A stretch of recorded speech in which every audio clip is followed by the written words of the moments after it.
Hindi class में आप सभी लोगों का स्वागत है। बच्चों, आज हम कक्षा 8 में आपकी प्रज्ञा पुस्तक में पाठ 20 जिसका नाम है झांसी की रानी, जिसे वृंदावन लाल वर्मा ने लिखा है, आज इस पाठ को पढ़ेंगे और इसे इस वीडियो में समझेंगे। तो बच्चों, आप वीडियो को आखिरी तक ज़रूर देखिएगा ताकि आपको ये पाठ अच्छे से समझ में आ जाए। और अगर आप इस तरह के और भी नए नए वीडियो देखना चाहते हैं तो चैनल को सब्सक्राइब ज़रूर कीजिएगा। आपके लिए लगातार ऐसे वीडियो बनते रहेंगे और आप तक पहुंचते रहेंगे। तो अब इस पाठ को शुरू करते हैं जिसका नाम है झांसी की रानी। ये वृंदावन लाल वर्मा का जो उपन्यास है झांसी की रानी, वहाँ से लिया गया है और उसमें इनके अंतिम युद्ध का वर्णन किया गया है। तो पाठ को देखते हैं।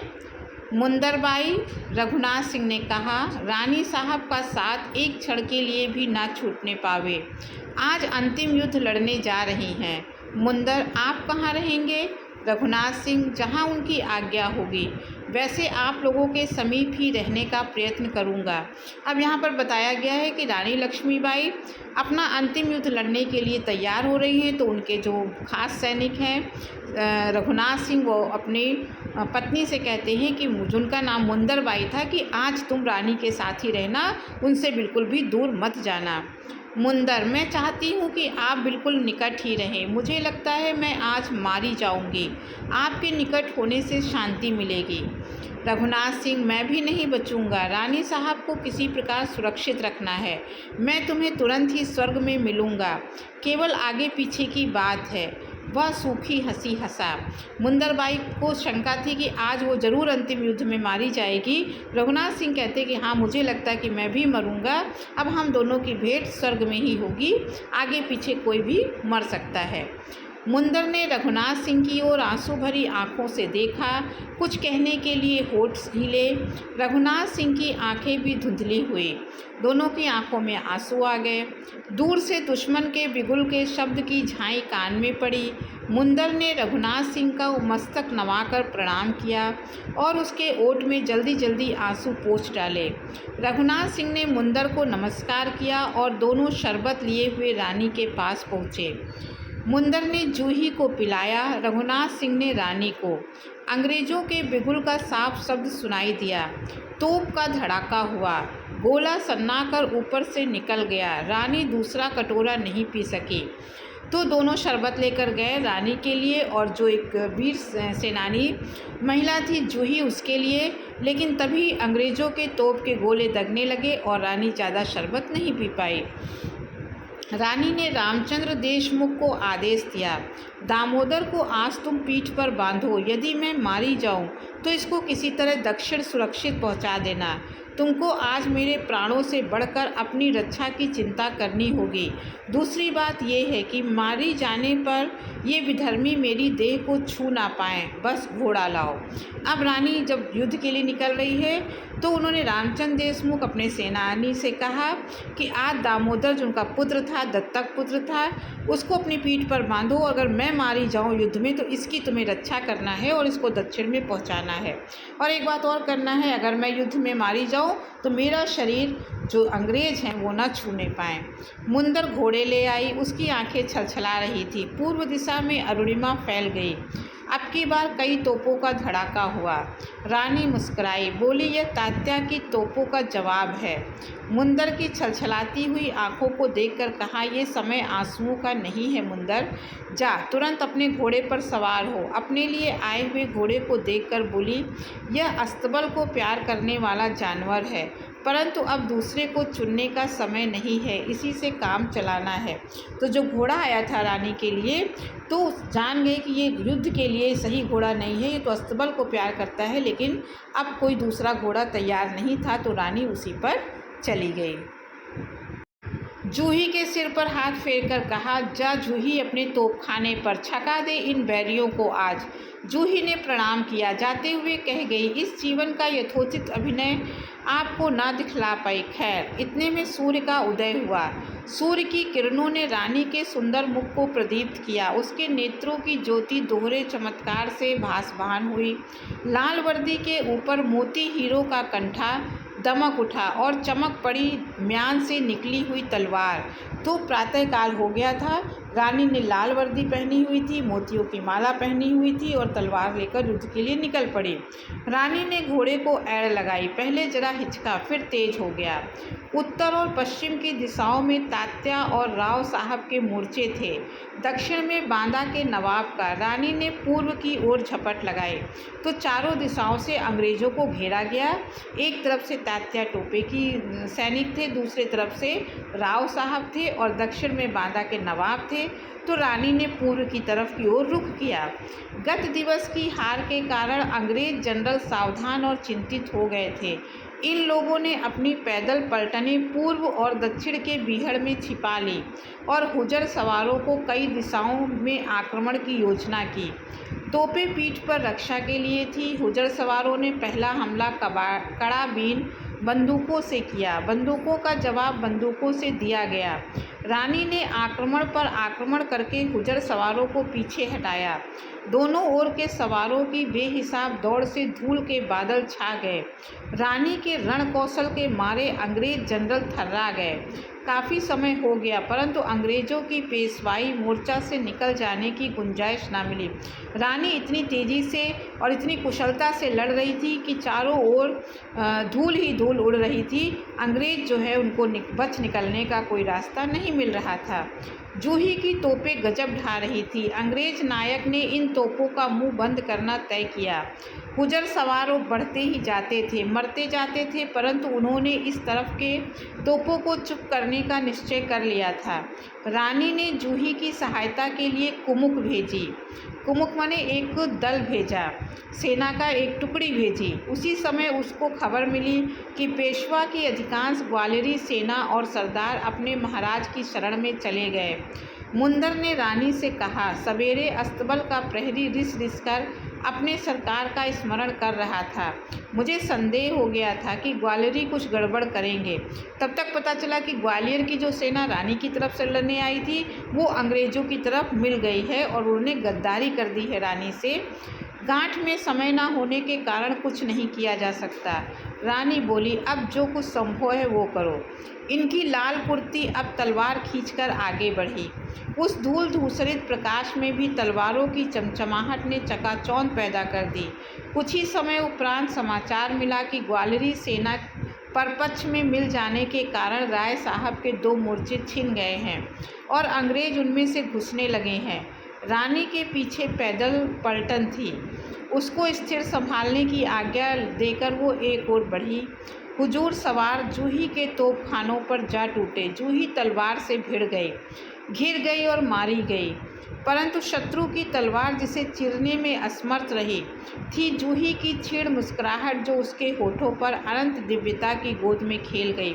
तो ग्वालियर सेना जब अंग्रेज़ों के साथ मिल गई, उसने रानी के साथ गद्दारी किया, तो अंग्रेज़ के सैनिक जो हैं इनके मोर्चे कमज़ोर हो गए और वो अंदर आ गए और जूही को उन्होंने मार दिया युद्ध में। वर्दी के कट जाने पर हुजरों ने देखा कि तोप खाने का अफसर गोरे रंग की एक सुंदर युवती थी और उसके होठों पर मुस्कुराहट थी। समाचार मिलते ही रानी ने इस तोप खाने का प्रबंध किया। इतने में ही ब्रिगेडियर स्मिथ ने अपने छिपे हुए पैदलों को छिपे हुए स्थानों से निकाला। वे संगीने सीधी किए रानी की तरफ पीछे वाली पैदल पलटन पर 2 पार्श्वों से झपटे। पेशवा की पैदल पलटन घबरा गई, उनके पैर उखड़े, भाग उठी। रानी ने प्रोत्साहन उत्तेजन दिया, परंतु उस ओर भागती हुई पलटन के बीच में गोरों की संगीने और हुजरों के घोड़े आ चुके थे। अब जो अंग्रेज़ों के जो सैनिक थे वो रानी के पीछे पीछे चल रहे जो पैदल सैनिक थे उनके बीच में आ गए और उनको वो मारने काटने लगे। अंग्रेज़ों की कड़ाबीनें, संगीनें और तोपें पेशवाई सेना का संहार कर उठी। अब अंग्रेज़ों ने जो पेशवा की सेना थी उसने मौत के घाट उतारना शुरू कर दिया। पेशवा की 2 तोपें भी उन लोगों ने छीन ली। अंग्रेजी सेना बाढ़ पर आई हुई नदी की तरह बढ़ने और फैलने लगी। रानी की रक्षा के लिए लाल कुर्ती सवार अटूट शौर्य और अपार विक्रम दिखलाने लगे। ना कड़ाबीन की परवाह, ना संगीन का भय, और तलवार तो मानो उनको ईश्वरीय देन थी। उस तेजस्वी दल ने घंटों अंग्रेज़ों का प्रचंड सामना किया। रानी धीरे धीरे पश्चिम दक्षिण की ओर अपने मोर्चे की शेष सेना से मिलने के लिए मुड़ी।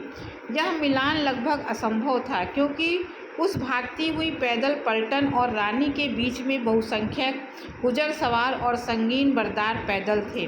परंतु उन बचे खुचे लाल कुर्ती वीरों ने अपनी तलवारों की आड़ बनाई।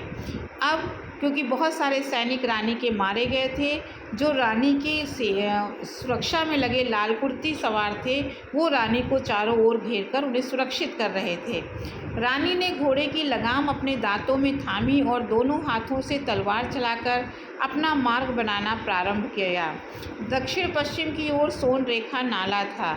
आगे चलकर बाबा गंगादास की कुटी के पीछे दक्षिण और पश्चिम की ओर हटती हुई पेशवाई पैदल पलटन मुंदर रानी के साथ थी। अगल बगल रघुनाथ सिंह और रामचंद्र देशमुख, पीछे कुंवर गुल मोहम्मद और केवल 20-25 अवशिष्ट लाल सवार। अब केवल 25-30 ही लोग बचे थे रानी के साथ, बाकी लोग मारे गए। अंग्रेज़ों ने थोड़ी देर में इन सबके चारों तरफ घेरा डाल दिया। सिमट कर उस घेरे को कम करते जा रहे थे, परंतु रानी की दुहत्थू तलवारें आगे का मार्ग साफ करती चली जा रही थी। पीछे के वीर सवारों की संख्या घटते घटते नगण्य हो गई। उसी समय तात्या ने रुहेली और अवधी सैनिकों की सहायता से अंग्रेज़ों के व्यूह पर प्रहार किया। तात्या कठिन से कठिन व्यूह में होकर बच निकलने की रण विद्या का पारंगत पंडित था। अंग्रेज़ थोड़े से सवारों को लाल कुर्ती का पीछा करने के लिए छोड़कर तात्या की ओर मुड़ गए।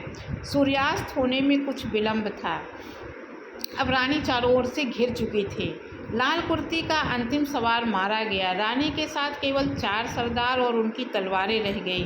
पीछे से कड़ाबीन और तलवार वाले 10-15 गोरे सवार, आगे कुछ संगीन वाले गोरे पैदल।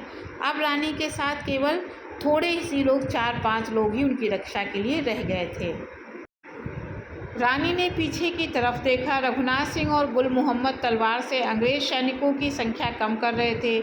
एक और रामचंद्र देशमुख दामोदर राव की रक्षा की चिंता में बर्ताव करके लड़ रहा था। रानी ने देशमुख की सहायता के लिए मुंदर को इशारा किया और वह स्वयं संगीन बरदारों को दोनों हाथों की तलवारों से खटाखट साफ करके आगे बढ़ने लगी। एक संगीन बरदार की हूल रानी के सीने के नीचे पड़ी। उन्होंने उसी समय तलवार से उस संगीन बरदार को ख़त्म कर दिया। हूल करारी थी, परंतु आते बच गई। रानी ने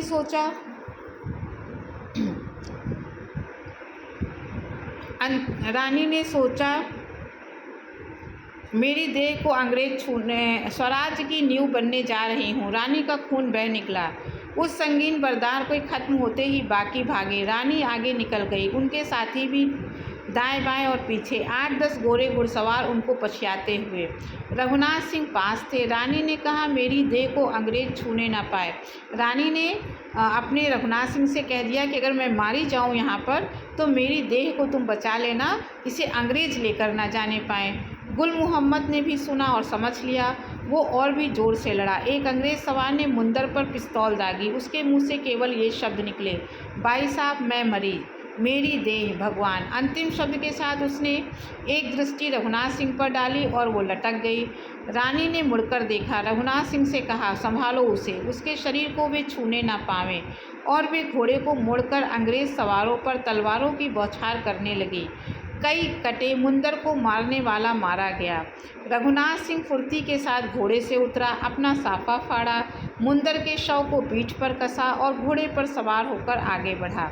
अब रघुनाथ सिंह ने अपनी पत्नी मुंदरबाई के शव को साफे के साथ अपने पीठ के साथ बांधकर घोड़े पर फिर से सवार हो गया। गुल मोहम्मद बाकी सवारों से उलझा। रानी ने फिर सोन रेखा नाले की ओर घोड़े को बढ़ाया। देशमुख साथ हो गया। अंग्रेज सवार 4-5 रह गए थे। गुल मोहम्मद उनको बहकावा देकर रानी के साथ हो लिया। रानी तेजी के साथ नाले पर आ गई। घोड़े ने आगे बढ़ने से इनकार कर दिया, बिल्कुल अड़ गया। रानी ने पुचकारा, कई प्रयत्न किए, परंतु सब व्यर्थ। वे अंग्रेज सवार आ पहुँचे। अब रानी नाला पार करना चाह रही थी, लेकिन घोड़ा वहीं अड़ गया। वो आगे नहीं बढ़ा। तब तक अंग्रेज सैनिक भी पास में आ गए। एक गोरे ने पिस्तौल निकाली और रानी पर दागी। गोली उसकी बाईं जांघ में पड़ी। वे गले में मोती हीरो का दमाता हुआ कंठा पहने हुई थी। उस अंग्रेज सवार ने रानी को कोई बड़ा सरदार समझकर विश्वास कर लिया कि अब कंठा मेरा हुआ। रानी ने बाएं हाथ की तलवार फेंककर घोड़े की लगाम पकड़ी और दूसरे जांघ तथा हाथ की सहायता से अपना आसन संभाला। इतने में वो सवार और भी निकट आया। रानी ने दाएं हाथ के वार से उसको समाप्त कर दिया। उस सवार के पीछे से एक और सवार निकल पड़ा। रानी ने आगे बढ़ने के लिए फिर एक पैर की एड़ लगाई। घोड़ा बहुत प्रयत्न करने पर भी अड़ा रहा। वे दोनों दो पैरों से खड़ा हो गया। रानी को पीछे खिसकना पड़ा। एक जांघ काम नहीं कर रही थी, बहुत पीड़ा थी। खून के फव्वारे पेट और जांघ के घाव से छूट रहे थे। तो रानी के एक जांघ में गोली लग गई थी, उसमें से खून निकल रहा था। घोड़ा नाला पार करने को तैयार नहीं था। रानी अब पूरी तरह से फंस गई थी। गुल मोहम्मद आगे बढ़े और अंग्रेज़ सवार की ओर लपका, परंतु अंग्रेज़ सवार ने गुल मोहम्मद के आ पहुँचने के पहले ही तलवार का वार रानी के सिर पर किया। वह उसकी दाईं ओर पड़ा। सिर का वो हिस्सा कट गया और आंख बाहर निकल पड़ी। इस पर भी उन्होंने अपने घातक पर तलवार चलाई और उसका कंधा काट दिया। गुल मोहम्मद ने उस सवार के ऊपर कसकर अपना भरपूर हाथ छोड़ा। उसके दो टुकड़े हो गए। बाकी 2-3 अंग्रेज़ सवार बचे थे। उन पर गुल मोहम्मद बिजली की तरह टूटा। उसने एक को घायल कर दिया, दूसरे के घोड़े को लगभग अधमरा कर दिया। अब गुल मोहम्मद ने मोर्चा संभाल लिया। वे तीनों मैदान छोड़कर भाग गए। अब वहाँ कोई शत्रु न था। जब गुल मोहम्मद मुड़ा तो उसने देखा रामचंद्र देशमुख घोड़े से गिरती हुई रानी को साधे हुए है। दिन भर के थके मांदे, भूखे प्यासे, धूल और खून में सने हुए गुल मोहम्मद ने पश्चिम की ओर मुंह फेर कर कहा, खुदा पाक परवरदिगार रहम रहम। रघुनाथ सिंह और देशमुख ने रानी को घोड़े पर से संभाल कर उतारा। रघुनाथ सिंह ने देशमुख से कहा, एक क्षण का भी विलंब नहीं करना चाहिए। अपने घोड़े पर इनको होशियारी के साथ रखो और बाबा गंगादास की कुटी पर चलो। सूर्यास्त होना ही चाहता है। देशमुख का गला रूंध गया। बालक दामोदर राव अपनी माता के लिए चुपचाप रो रहा था। रामचंद्र ने पुचकार कर कहा, इनकी दवा करेंगे, अच्छी हो जाएंगी, रो मत। रामचंद्र ने रघुनाथ सिंह की सहायता के लिए रानी को संभालकर घोड़े पर रखा। रघुनाथ सिंह ने गुल मोहम्मद से कहा, कुंवर साहब, इस कमजोरी से काम और बिगड़ेगा। याद कीजिए अपने मालिक ने क्या कहा था। अंग्रेज अब भी मारते काटते दौड़ धूप कर रहे थे। यदि आ गए तो रानी साहब की देह का क्या होगा। गुल मोहम्मद चौंक पड़ा। साफे के छोर से आंसू पोंछे, गला बिल्कुल सूख गया था। आगे बढ़ने का इशारा किया। वे सब द्रुत गति से बाबा गंगादास की कुटी पर पहुँचे। इस तरीके से रानी का जो है अंत युद्ध में हो गया। अब इसे लिखा है वृंदावन लाल वर्मा ने। तो इनके हम जीवन परिचय पढ़ लेते हैं। पद्म भूषण वृंदावन लाल वर्मा का जन्म 9 जनवरी सन 1889 ईस्वी को मऊ रानीपुर झांसी में हुआ था। शिक्षा प्राप्त करने के बाद इन्होंने झांसी में ही रहकर वकालत प्रारंभ की। छात्र जीवन से ही उन्होंने लिखना आरंभ किया और जीवन पर्यंत लिखते रहे। उनकी प्रसिद्ध रचनाएं गढ़कुंडार, लगन, संगम, विराटा की पद्मिनी, मुसाहिब जू, झांसी की रानी, मृगनयनी, धीरे धीरे, राखी की लाज, जहांदार शाह, मंगलसूत्र, शरणागत, कलाकार का दंड है। वृंदावन लाल वर्मा को उनकी साहित्यिक सेवाओं के लिए भारत सरकार, उत्तर प्रदेश, मध्य प्रदेश राज्यों के साहित्य पुरस्कार, डालमिया साहित्यकार संसद, हिंदुस्तानी अकादमी, प्रयाग आदि के सर्वोत्तम पुरस्कारों से सम्मानित किया गया। इनकी मृत्यु 23 फरवरी सन 1969 ईस्वी को हुई। तो बच्चों, ये वीडियो था। आपको अच्छा लगा हो तो आप चैनल को सब्सक्राइब कीजिएगा, लाइक कीजिएगा, अधिक से अधिक शेयर कीजिएगा। अब अगले वीडियो में फिर किसी टॉपिक के साथ मिलेंगे। तब तक के लिए धन्यवाद।